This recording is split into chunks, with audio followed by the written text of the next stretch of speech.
I can tell you that the government that has been formed in Delhi is a crippled government. ഞാൻ പറയാം നിങ്ങളോട്, ഇന്ന് ഡൽഹിയിൽ ഉണ്ടായിരിക്കുന്ന ഒരു ഗവൺമെന്റ് സമ്പൂർണ്ണമായ ഒരു ഗവൺമെന്റ് അല്ല, പ്രശ്നങ്ങളുള്ള ഒരു ഗവൺമെന്റ് തന്നെയാണ്. The opposition has dealt a fatal blow to the BJP. ബിജെപിക്ക് കഠിനമായ ഒരു അടിയാണ് ഇന്ത്യയിലെ പ്രതിപക്ഷം നൽകിയിരിക്കുന്നത്. And you will see that even Mr. Narendra Modi's attitude will have to change.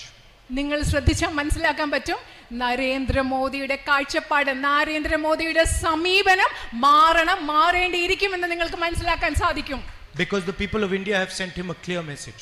കാരണം ഇന്ത്യയിലെ ജനങ്ങൾ അദ്ദേഹത്തിന് കൃത്യമായ ഒരു സന്ദേശം നൽകിയിട്ടുണ്ട്.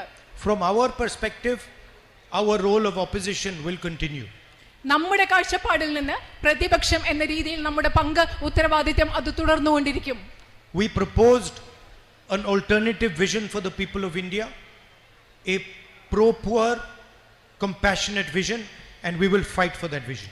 ഈ രാജ്യത്തെ ജനങ്ങൾക്ക് മുമ്പിൽ ഈ രാജ്യത്തിന്റെ വികസനത്തിന് വേണ്ടിയിട്ടുള്ള ഒരു ബദൽ ദർശനം ഇന്ത്യൻ നാഷണൽ കോൺഗ്രസ് അവതരിപ്പിച്ചു. സഹാനുഭൂതിയുള്ള, കാരുണ്യമുള്ള, ഈ രാജ്യത്തെ ജനങ്ങളോട്, ദരിദ്രരോട് ചേർന്ന് നിൽക്കുന്ന ഒരു ദർശനം. അതിനുവേണ്ടി, ആ കാഴ്ചപ്പാടിന് വേണ്ടി ഞങ്ങൾ പൊരുതിക്കൊണ്ടേയിരിക്കും. We are committed to making India a fairer society, a more productive society. കൂടുതൽ ഉൽപാദനക്ഷമമായ, കൂടുതൽ ന്യായയുക്തമായ ഒരു സമൂഹമായി ഇന്ത്യയെ മാറ്റുന്നതിന് വേണ്ടി ഞങ്ങൾ തുടർന്നും പരിശ്രമിച്ചുകൊണ്ടേയിരിക്കും.